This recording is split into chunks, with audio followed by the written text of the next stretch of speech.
Now let's move on to interpret the information. And what that means is it's the power of asking for help.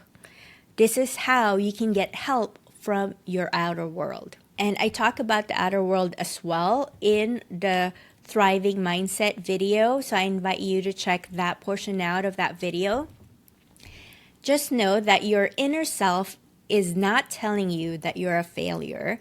It's telling you to ask for help. It can be that simple.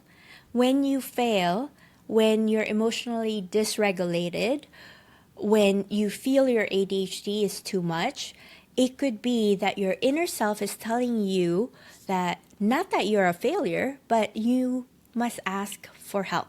Can you help me? And here's something really fascinating that I want to share with you.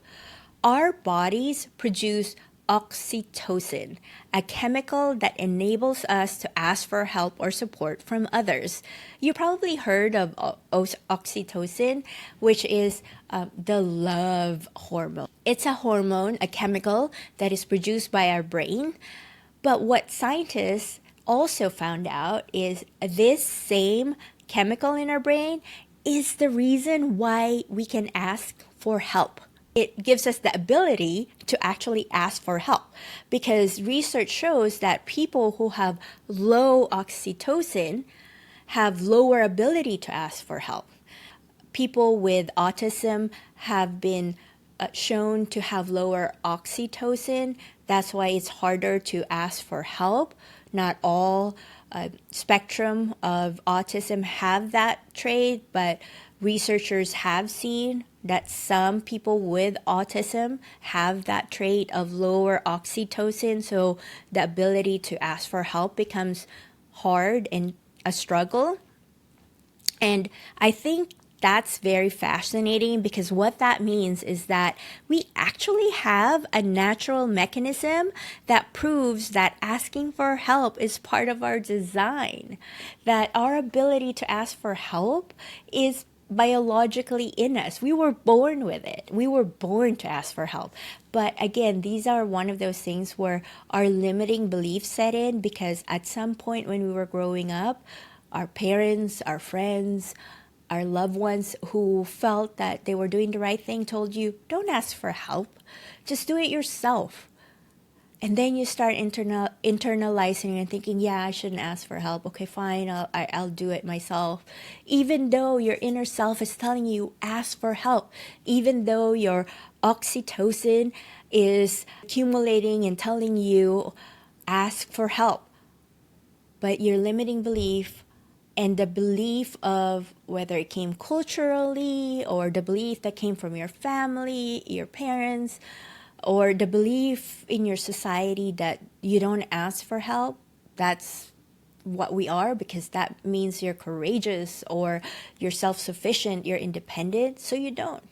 But we were born to ask for help.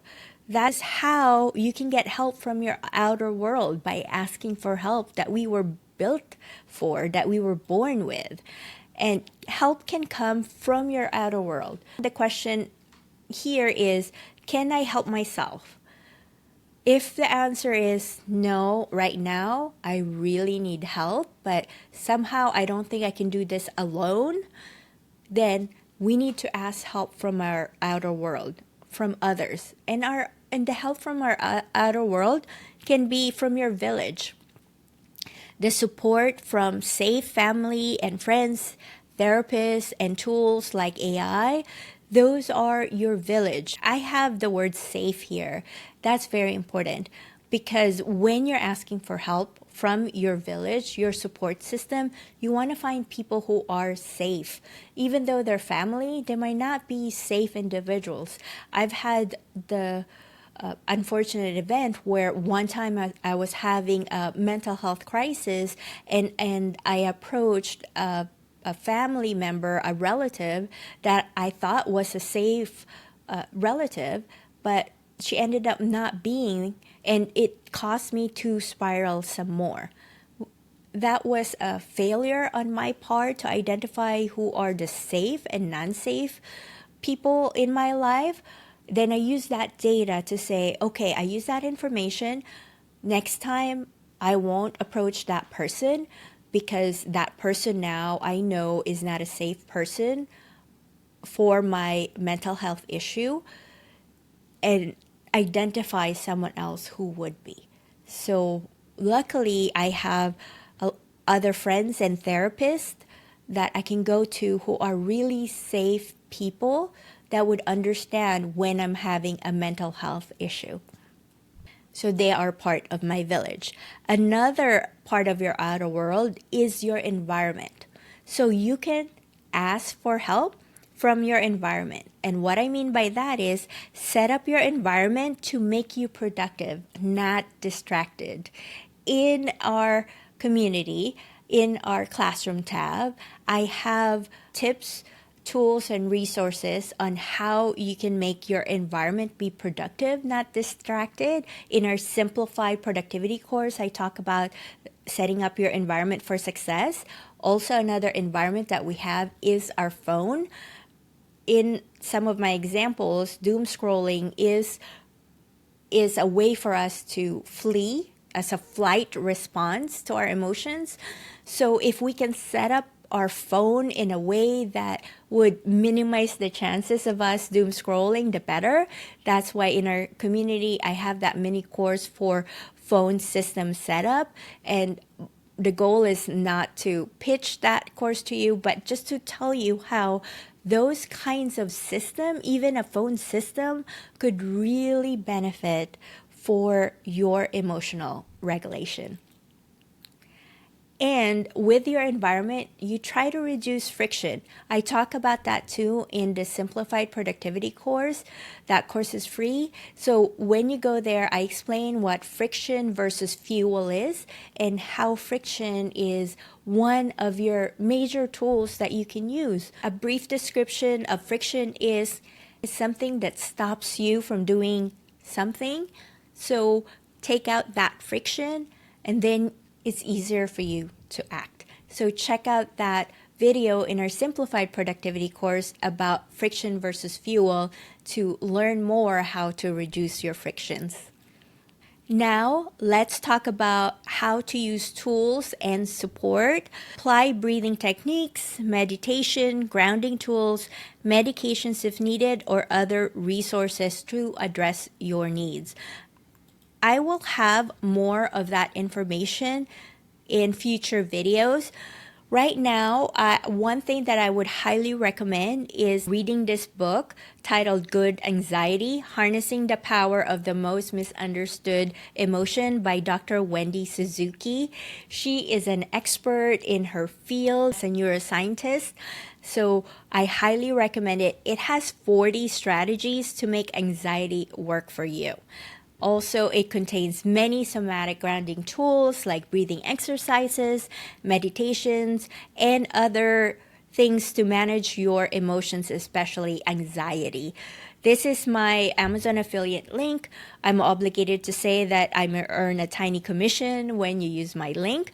And I only recommend things that I like. So when you click this link, it'll take you to Amazon, and you can click this picture as well. With 40 strategies here, you can find something that would be useful for you. So just as a full disclosure, I know Dr. Wendy Suzuki. I've met her in an event, but she's not paying me to do this whatsoever. I am voluntarily recommending her book because it was helpful for me, and I only recommend things that are helpful for me.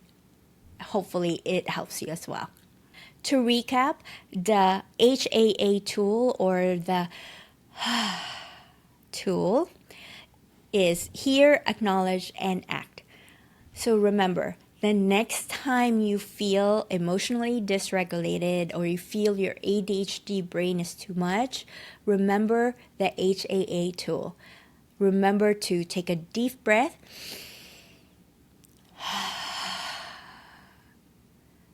And then try to hear, try to acknowledge, and try to act. Breathing again. That alone helped me recentered. This is a final message from me: protecting your inner light. What do I mean by that? Imagine having an inner ball of light like this rotating clockwise inside of you.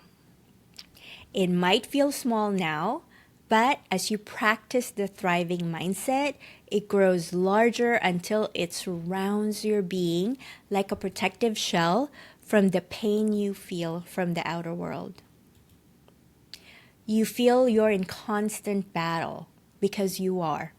The battle has begun, yours. Defend your inner self at all costs to thrive in your lifetime. It's time to wake up. It's time to take back what matters most. In your lifetime, you can thrive. I strongly believe that we were brought here in our lifetime to thrive, not to survive. Your inner self, your inner child is there, waiting for you to hear it, to listen to it. That's why it's like that ball inside of you, that inner ball of light that is just there, small but bright, and it can go bigger and bigger as you acknowledge your inner self. Let that light go bigger and bigger until it completely surrounds you as your outer shell. I'm getting goosebumps just saying that. That's how much I believe it. This inner light that you have, you can make that grow and protect yourself. And you can see yourself glow again and shine and thrive because you were born to thrive in this lifetime, in your lifetime. So you can stop surviving.